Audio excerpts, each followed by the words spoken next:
I don't really like stewing in negativity, but yesterday I made a video about how Arman Sarukian is the key problem with the lightweight division. I want to take a closer look at the MMA community in general, and I want to talk about the scourge of content creation in this space, which I feel is a profile on Instagram and YouTube called Tony Has Died.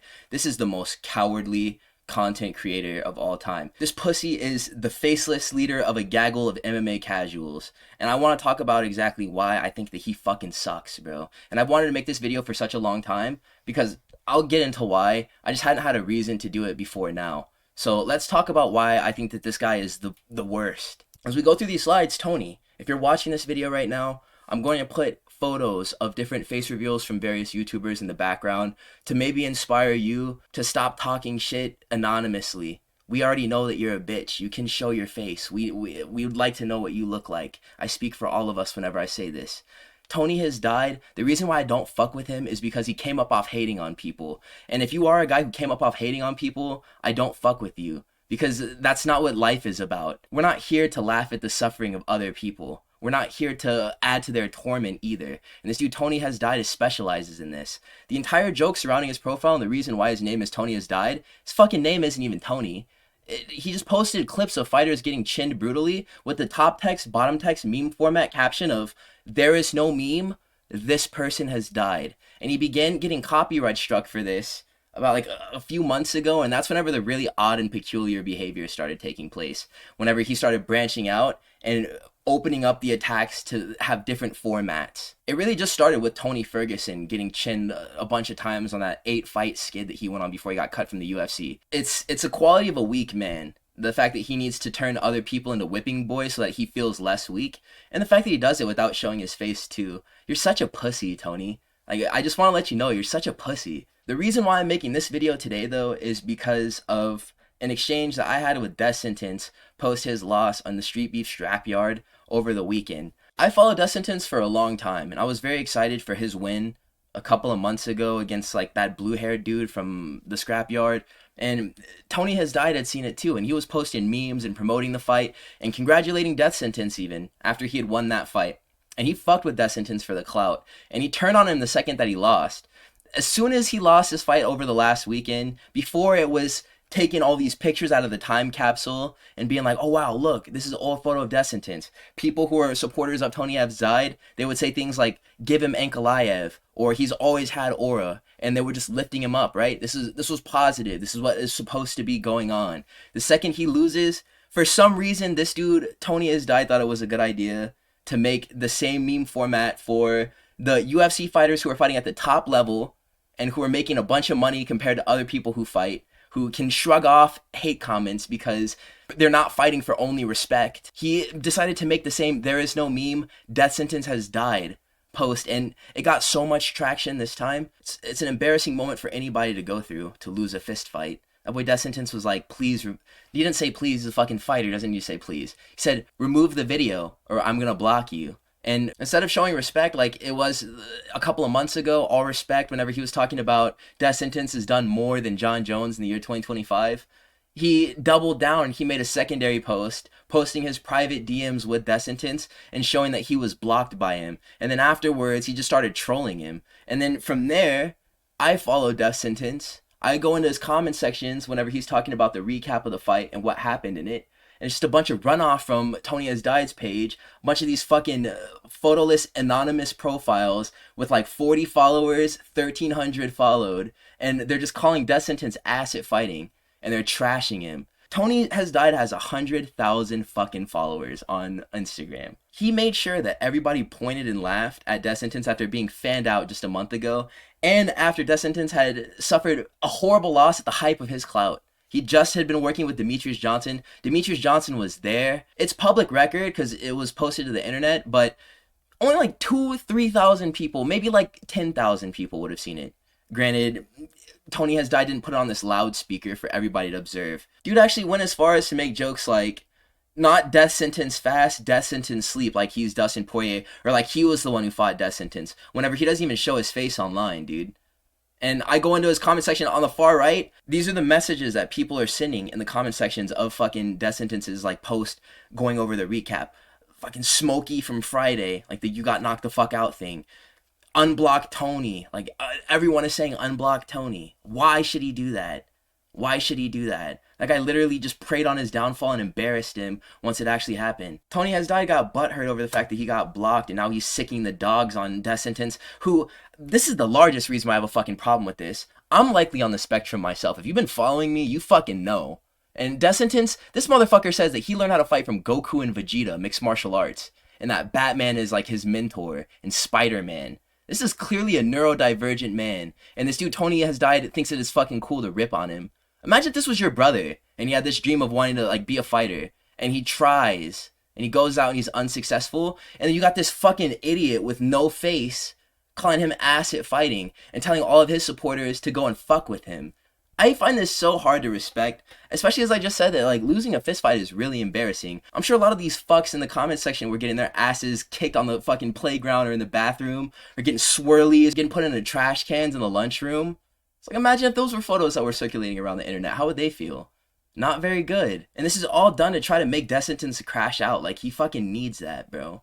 Like, how small do you have to be in order to attack a person like this? Like, I find it so hard to respect. Tony Has Died, you fucking suck, bro. So I got a bunch of reasons why I don't like this guy. The next thing, aside from the death sentence stuff, is going to be the fact that this dude always is just starting a witch hunt. Whether it be the fucking petition, before it was the Mario Batista stuff. This guy led a hate campaign of Mario Batista. The reason why you don't like Mario Batista, if you don't like Mario Batista, is because of Tony Has Died and the memes that he's posted. This guy literally beat Jose Aldo to try to feed his family. And what did this dude do? For a few fucking likes, he posted a photo of an initial petition that was to send Mario Batista to Diddy's house after what he did at UFC 307. Let's write Mario Batista's name in the death note. Yeah, he was forced to watch Mario Batista versus Jose Aldo. And then fucking Mario Batista versus Marab, like...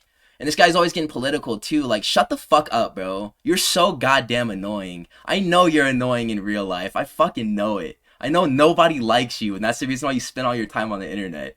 Talking about, like this post to send hate to Ismail Nardiev.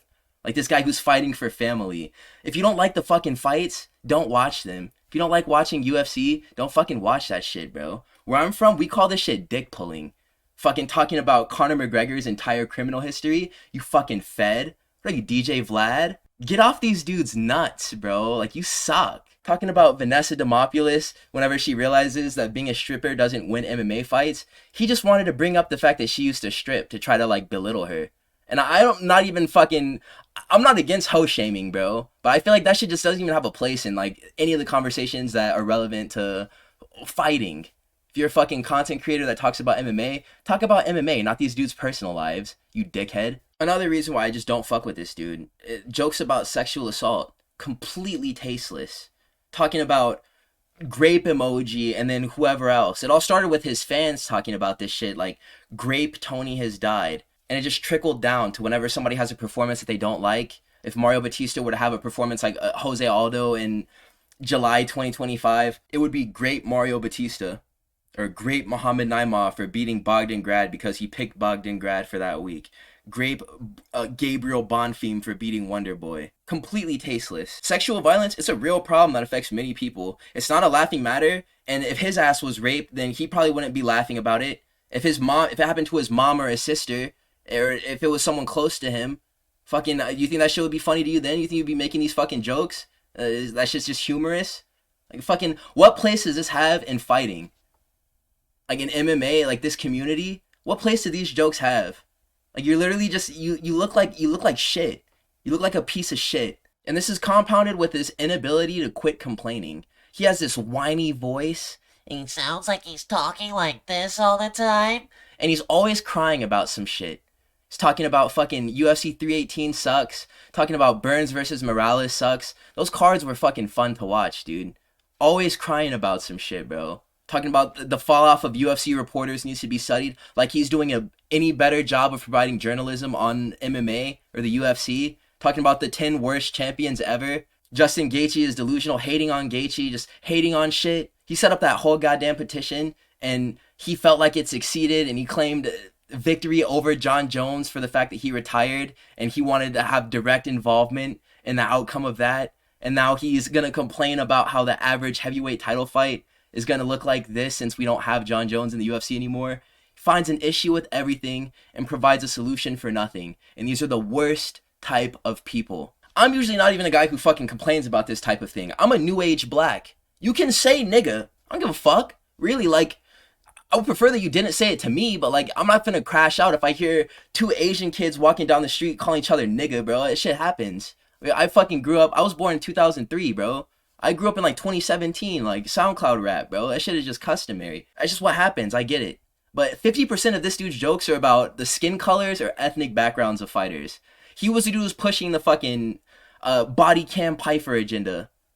And he was making a bunch of memes about it. Melchizedek Costa went through his vitiligo transformation, and he had this meme that says, bro gained rights. He's always promoting that blue bet shit too. I'm gonna talk about the reason why he's even fucking sponsored. This guy's such a goddamn worm. The two photos in the bottom left. Congratulations, Iron Turtle, and then the Oral By meme. If you guys can't tell, that's funny because both of those people are Asian.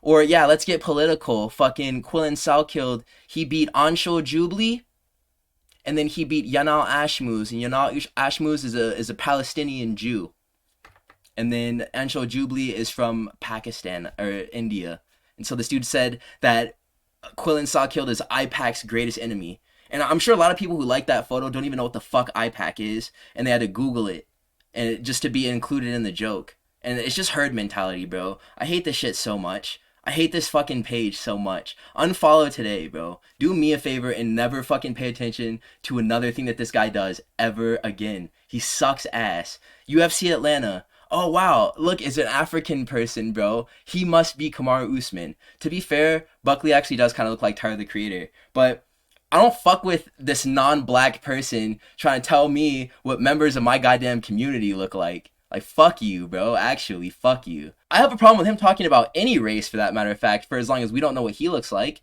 He could be hating on everyone when he's, like, Swiss or, like, German or something. Or some race group that he hasn't made a joke about. Like, dude, fuck this guy, actually. Telling Gilbert Burns looks like that? Hella racist, bro.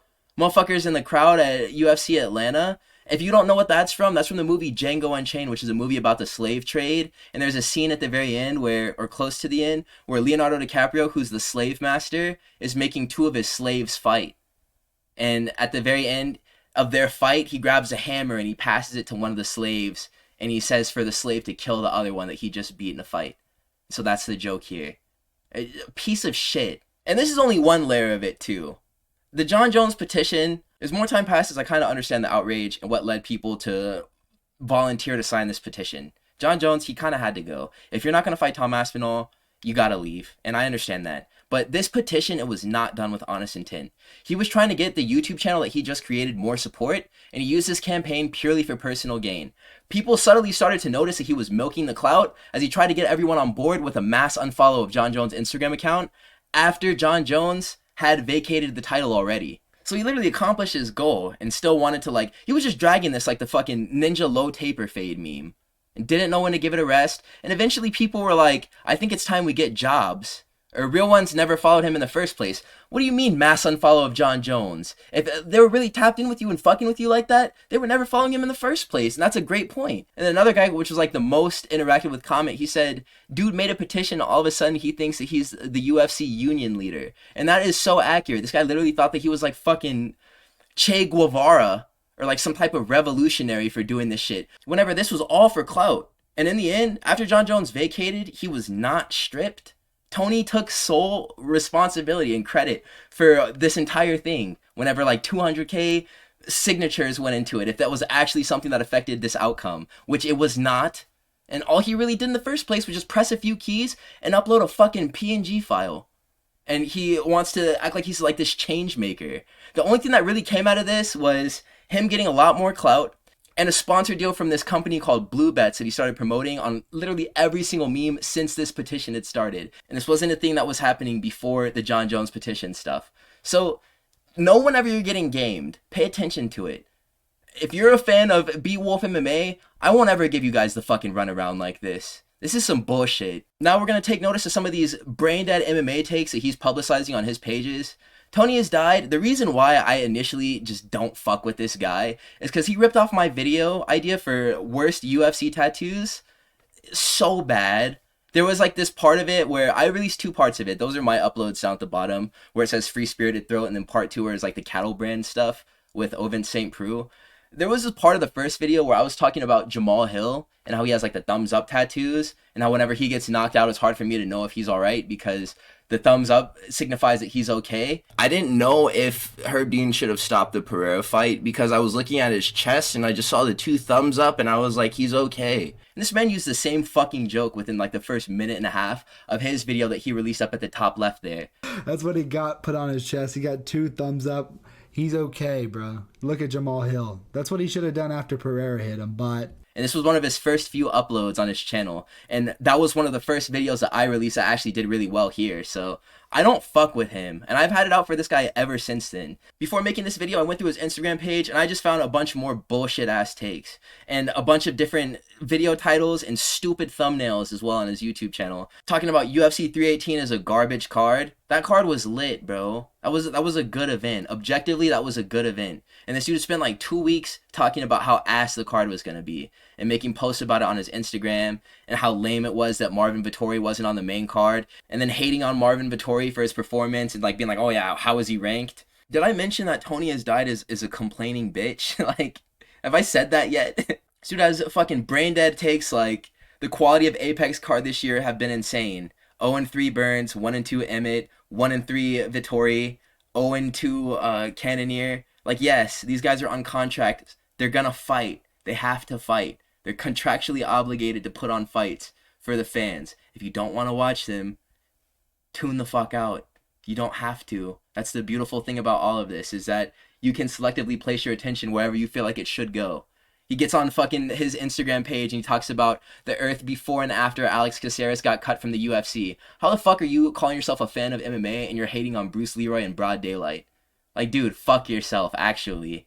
Really stupid opinions, like whenever the race war starts and have to kill Joaquin Buckley. Like, what even possesses you to say some dumb shit like that, actually? That's why I know that this dude don't even be around black people. It's because, like, you're just stupid. Just dumb.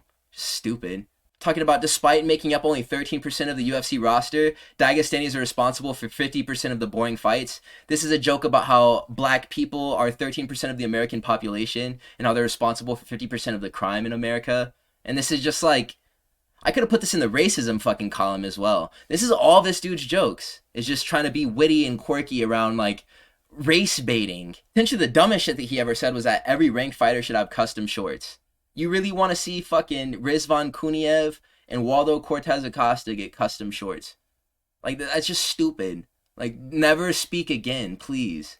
And then he got his entire fan base riled up over the prospects of Yair Rodriguez getting another title shot whenever that had never been confirmed or never even discussed by the brass. And he just completely jumped to conclusions and talked about how Movsar Pico was going to be what we're dealing with, so that we're forced to get Yair versus Volk. And this was before Lopez versus Silva was even announced. So all of it is assumptions. This guy doesn't know a goddamn thing, and he just acts like he does. And it sucks, bro. Like, you are horrible. So I leave you with one request, Tony Has Died, because I know that you're watching this right now, you fucking earthworm. Give us a face reveal.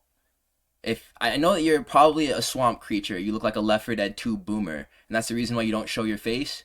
But I think you owe it to your fans. You owe it to all of your supporters. Everyone who signed that petition, you owe it to those guys to show them who they were co-signing whenever they were getting on change.org and signing that petition for you and helping you reach your goals. And as they still help you reach your goals by giving you their attention and their interaction so that you can get ad revenue off of your Remedial MMA Takes. Your short bus MMA takes, dude. You should change your name to Short Bus MMA because you're an absolute nonce. Tony Has Died. He's the MMA community's dream. As soon as you show us all that chopped mug, everyone's going to turn on you. And it's going to be the same exact way that it was for Dream in the Minecraft community. They all saw that he was a fat pig, and they just completely abandoned him. And that's the reason why you're maintaining anonymity, is because you know that your credibility will be completely gone. And that you're so chopped that if you expose yourself on camera, that you'll never be able to live it down. But I commend you, because, I mean, big nads it takes to get online without showing your face and spread a bunch of hate and to be negative. This whole thing is the reason why I only like MMA content creators who train, because they've been beat up before, and this grounds people. This guy needs an ass whooping. Like Bryce Mitchell, you need a country ass whooping, and it will humble you for sure. And I hope that Tony Has Died responds to this video as well. But if he does it behind an avatar of Tony Ferguson, he's just reaffirming my points. You are not H2O delirious, bro. So my final point is going to be, you have no guts. If you approached any fighter that you speak negatively about online and you played in their face, they would rip your guts out and they would play with them. And that's the reason why you hide yourself, is so that there is no chance of you getting stopped at a light or out at the store or getting fucking your jaw spun around, because you deserve it for all this shit that you talk. This unsolicited shit talking that you do. So go get on a treadmill and please work on getting all that hate out of your heart, because it's ugly. You're ugly. Alright, so that's gonna be my time, you guys. Please do like, comment, and subscribe if you made it to this point. I will catch you in the next upload. We do have an official main event for this weekend. It's going to be Hansung Park versus Tatsuro Taira. So look out for those predictions that are coming tomorrow. I felt like I had to make this video out of solidarity for my boy Death Sentence. We are actually friends, bro. Me and Death Sentence are homies, so I won't let anybody cross my friend without me actually putting in a word for them. Hope you guys can respect it. I'm gonna catch y'all in the next one.